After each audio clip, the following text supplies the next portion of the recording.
السلام علیکم ورحمۃ اللہ وبرکاتہ۔ شیخ، میں اتر پردیش کے علی گڑھ سے بول رہا ہوں۔ میرا یہ سوال تھا کہ اگر کسی کی نماز چھوٹتی ہو نیند کی وجہ سے، مطلب یہ فجر کے لیے ہی ہے، اور راتوں میں نیند نہ آتی ہو، نیند کی شدت کی وجہ سے، سستی کی وجہ سے نماز یہ قضا ہو جاتی ہو بیچ بیچ میں، اکثر اکثر کر کے، تو اس کے لیے کوئی یہ کلمات اللہ کے رسول نے بتائے ہوں، جیسے اور صحابیوں کے اپنی اپنی پریشانیاں لے کر کے آتے تھے، تو آپ بتا دیں تو کوئی مخصوص اس کے لیے بھی کچھ بتایا گیا؟ کیونکہ میں دعا مانگتا تھا اس چیز کے لیے، تو دل میں یہ بات اتری کہ اس چیز کے لیے کچھ یہ پتہ کرو کہ کوئی دعا، کوئی چیز، آپ کوئی عمل تو یہ بتایا ہو۔ تو یہ میرا سوال تھا۔ السلام علیکم۔ ناظرین، یہ ہمارے بھائی ہیں جو سوال کر رہے ہیں کہ نیند نہیں آتی ہے رات میں تو نماز چھوٹ جاتی ہے۔ تو اللہ کے نبی صلی اللہ علیہ وسلم کے سامنے یہ مسئلے آئے تھے، کسی نے اللہ کے نبی صلی اللہ علیہ وسلم کے سامنے ایسی پریشانی ذکر کی ہے اور آپ نے اس کا کوئی حل بتایا ہے، کوئی دعا، کوئی وظیفہ بتایا ہے؟ یہ ہمارے بھائی پوچھنا چاہتے ہیں۔ دیکھیے، جہاں تک یہ بات ہے کہ رات میں نیند نہیں آتی ہے، تو میرے خیال سے جو رات بھر نہیں سوتا ہے، ایسا تو نہیں کہ وہ دن میں بھی نہیں سوتا ہے، وہ دن میں سوتا ہوگا۔ یہ تو شاید ممکن نہیں ہے کہ 24 گھنٹہ کوئی سوئے ہی نہ۔ اگر کوئی رات میں نہیں سوتا تو دن میں سوتا ہوگا، کوئی دن میں نہیں سوتا تو رات میں سوتا ہوگا۔ تو اصل جو مسئلہ ہے وہ ہمارے خیال سے ٹائمنگ کا ہے۔ یہ کوئی بات نہیں ہے کہ ہم کو رات میں نیند نہیں آتی، یہ صرف آپ کا مسئلہ نہیں، آج تو اکثریت کا حال یہی ہے کہ وہ رات میں نہیں سوتے ہیں، اور وہ کوئی بیماری کے شکار نہیں ہے، بلکہ وہ عادت سے مجبور ہے۔ اس کا جو حل آپ پوچھ رہے ہیں، اللہ کے نبی صلی اللہ علیہ وسلم نے اس کا حل کوئی وظیفے کی شکل میں نہیں بتایا ہے، بلکہ ایک بڑا ہی تاکیدی حکم دیا ہے، وہ یہ کہ عشاء کی نماز پڑھنے کے بعد سو جانا چاہیے۔ عشاء کی نماز پڑھنے کے بعد سو جانا چاہیے۔ اگر بہت زیادہ ضروری نہ ہو، خاص طور سے کوئی علمی کام کر رہا ہے، اس کو اگر ضرورت ہے، تو علماء عام طور سے رات میں پڑھا کرتے تھے، لکھا کرتے تھے۔ تو اگر کسی کو ایسی کوئی بہت اشد ضرورت نہیں ہے تو اس سے عشاء کے بعد فوراً سو جانا چاہیے۔ یہی ہے علاج اس بیماری کا جسے آپ کریں۔ باقی یہ کہنا کہ ہم کو نیند نہیں آتی، بھئی یہ تو سب کا معاملہ ہے، تو اکثر لوگوں کا معاملہ ہے، رات بھر نہیں سوتے، دن میں سوتے ہیں۔ تو جن کا مسئلہ آپ بتا رہے ہیں، اگر وہ دن میں سو رہے ہیں تب تو کوئی مسئلہ ہی نہیں نا۔ اگر ان کو نیند ہی نہیں آتی تو یہ ایک پرابلم ہو سکتی ہے، لیکن اگر وہ دن میں سو رہے ہیں تو ان کے ساتھ کوئی مسئلہ ہے، وہ کیا ہے، اپنی روٹین اور اپنی جو عادت ہے اس کو چینج کریں۔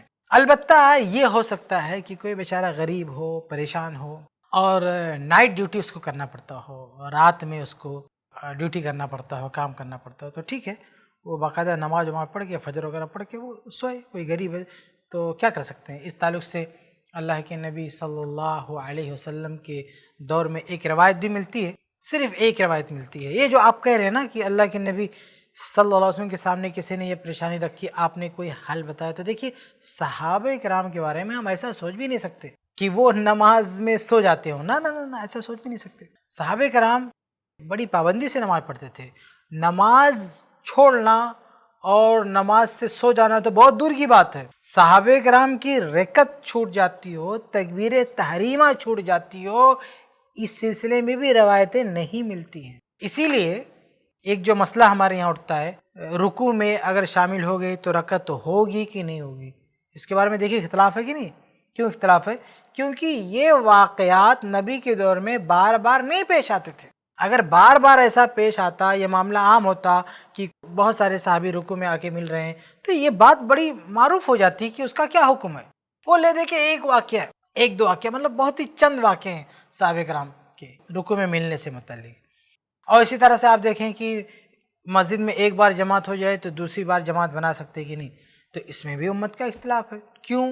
کیونکہ آپ صلی اللہ علیہ وسلم کی پوری حیات میں صرف دو واقعہ ملتا ہے کہ صحابہ کرام کی جماعت چھوٹ گئی، اور دوبارہ جماعت بنانے سے متعلق صرف دو واقعہ ملتا ہے، اس لیے اختلاف ہے۔ تو یہ جو آپ کہہ رہے ہیں کہ صحابہ کرام اپنی پریشانی لائے ہوں، تو بھائی یہ بات ذہن سے نکال دیں کہ ہم جس دور میں جی رہے ہیں اور جو ہماری عادت بنی ہوئی ہے، صحابہ کرام بھی نعوذ باللہ ایسے رہے ہوں گے؟ ایسا ممکن نہیں ہے۔ صحابہ کرام بہت بڑی ہستیاں تھیں، ان کے بارے میں ایسا آپ سوچ بھی نہیں سکتے کہ یہ پرابلم ان کو ہو سکتی ہے۔ ہاں، ایک صحابی کا مسئلہ آتا ہے، میں پوری روایت آپ کے سامنے نہیں رکھوں گا، لیکن یاد رہے کہ اس روایت کی صحت پہ بھی سب کا اتفاق نہیں ہے۔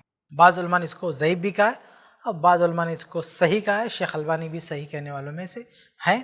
تو اس میں ایک صحابی کا واقعہ ملتا ہے کہ وہ فجر میں نہیں اٹھ پاتے تھے، تو اللہ کے نبی صلی اللہ علیہ وسلم سے ان کی بیوی نے شکایت کیا، کئی شکایتیں کی تھی، انہی میں سے ایک یہ تھی کہ یہ فجر میں نہیں اٹھ پاتے ہیں، یعنی وقت پہ نہیں اٹھ پاتے ہیں. تو اللہ کے نبی صلی اللہ علیہ وسلم نے ان سے پوچھا تو انہوں نے اس کی ایک وجہ بتائی، اور اس وجہ کی تشریح میں علماء کا اختلاف، انہی میں سے ایک قول یہ بھی ہے کہ وہ رات میں پانی بھرتے تھے اور رات میں کچھ کام کرتے تھے، ان کی ایک ڈیوٹی ہوا کرتی تھی اور پھر وہ نہیں اٹھ پاتے تھے، تو کوئی ایسی مجبوری تھی ان کے پاس جس کی وجہ سے وہ ان کا مسئلہ تھا، کچھ عارضی طور پہ وہ اٹھ نہیں پاتے تھے. بعض لوگوں نے کہا کہ ان کو کوئی بیماری تھی. تو اللہ کے نبی صلی اللہ علیہ وسلم نے ان سے کہا کہ ٹھیک ہے، جب تمہاری نیند کھلے اس وقت تم نماز پڑھ لینا. پورے صحابہ میں صرف یہ ایک واقعہ ملتا ہے، اور آپ صلی اللہ علیہ وسلم نے ان کا جواب سننے کے بعد کہا تھا کہ جب تمہاری نیند کھلے تم نماز پڑھ لینا. تو اللہ کے نبی صلی اللہ علیہ وسلم سے اس کے علاوہ اور کچھ نہیں ملتا، نہ کسی صحابی کے تعلق سے ملتا ہے، کوئی وظیفہ کوئی دعا بالکل نہیں. اصل جو علاج ہے اللہ کے نبی صلی اللہ علیہ وسلم کی طرف سے جو تجویز کیا گیا وہ یہ کہ عشاء بعد فوراً سو جائے. لیکن یہ صحابی کا جو واقعہ ہے غالباً ان کا مسئلہ معاش سے جڑا ہوگا، کچھ ایسا مسئلہ رہا ہوگا کہ رات میں ان کو کام کرنا پڑتا ہوگا، کوئی بات ہوگی، تو اللہ کے نبی نے ان کو سونے کے لیے نہیں کہا، لیکن یہ کہا کہ جب تمہاری نیند کھلے تو تم اٹھ جایا کرو. تو یہاں پہ ایک بات ذہن میں رکھیں کہ کوئی بھی آدمی اگر وہ نماز میں سو گیا اور بیدار ہو تو یہ نہ سوچے کہ یہ تو ہماری عادت بن گئی ہے، اب ہم نماز نہیں پڑھیں گے. ہم یہ نہیں کہتے کہ لوگ عادت بنا لیں، اصل وقت میں سو جائیں اور بعد میں نماز پڑھیں، لیکن کسی کو نماز نہیں چھوڑنا چاہیے. ایک آدمی اپنی زندگی میں یہ لازم کر لے کہ کچھ بھی ہو جائے میں نماز نہیں چھوڑوں گا، چاہے سو جائے چاہے بھول جائے، کچھ بھی، جب بھی یاد آئے روز کی جو 5 کی نمازیں وہ پڑھیں. تو اگر وہ یہ لازم کر لے، فرض تو ہے ہی، لیکن وہ خود سے فرض کر لے عملاً کہ میں چھوڑ نہیں سکتا کچھ بھی ہو جائے، وہ بھول جائے نماز قبول ہوگی نہیں ہوگی کچھ نہیں، لیکن وہ جو اس کی ڈیوٹی ہے اپنی ڈیوٹی سمجھ کے وہ پورا کرے.